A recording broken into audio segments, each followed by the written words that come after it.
السلام عليكم، مرحبا بكم معايا في القناة. اليوم جبت لكم وصفة سهلة خفيفة وتوجد تمتم وبزاف بنينة، يعني القهوة تاع العشية ولا الدراري. نبداو الوصفة على بركة الله. الوصفة سهلة، ما فيها والو. عندنا فيها 2 حبات بيض، عندنا فيها 2 مغارف كبار سكر، مغرفة صغيرة لافاني مع قرصة ملح، وكاس ونص حليب. والمكون الرئيسي في هذه الوصفه هو بتي با. كيكون عندك ولا كرواسون بارد ولا قديم، تقدري ديريها حتى بالخبز البايت ثاني كتجي بزاف بنينه. نحكمو الخبز تاعنا هذاك، نحكمو كامل، نفتتوه مليح كيما راكي تشوفي بيدك ولا بالموس لا كيما حبيتي. انا هنايا درت 5 حبات كيما راكي تشوف. تعبزيه مليح بيدك حتى شغل يشد روحو. بعدها راح نجيب البيض تاعي،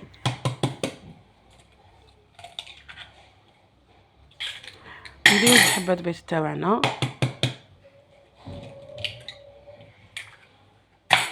نزيدو لهم السكر 2 مغارف كبار، نخلطوهم مليح حتى نحسو بالسكر بدا يذوب. فوالا راح نزيدو نضيفو الحليب تاعنا، يعني سهله وتجي بزاف بنينه. نخلطو مليح حتى يذوب السكر مليح. بعدها راح نزيدو نضيفو موراها لافاني والقرصه تاع الملح، نخلطوهم مليح ونفرغوهم فوق هذاك البتي بان اللي قطعناه.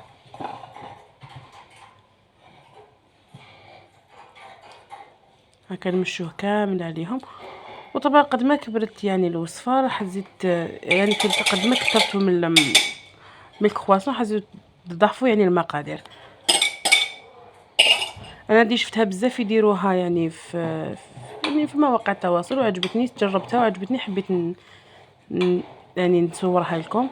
هنايا كما راكم تشوفوا ديسيوها مليح بالمغرفه باش يتشمخ لكم كامل، ودخلوها للفوق غير من الفوق برك قسمه التحميره هذيك خفيفه، هذيك تجي دوغي كما راكم تشوفوا. هنايا انا زدت لها شويه تاع العسل، وانتم تقدروا ديروا لها شوكولا تختيني، تقدروا كيما دايرين صغار يحبوا شوكولا ولا يعني تقدري تضيفي لها واش تحبي.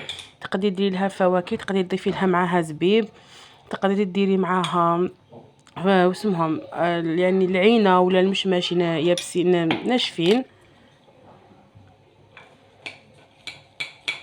وكي نكونوا يعني فقط الفاكهه تقدري تزيدي معها لي فخاز، تزيدي معها واش تحبي وتجي بزاف بنينه، يعني تجي هايله، تجي ما شاء الله.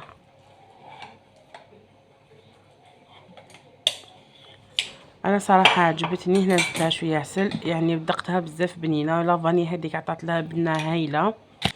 ان شاء الله تكون عجبتكم الوصفه البنات وتجربوها وتقولوا لي رايكم في لي كومونتير. وما تنساوش ديروا جيم وابوني للقناه باش يوصلكم كل جديد. يعطيكم الصحه.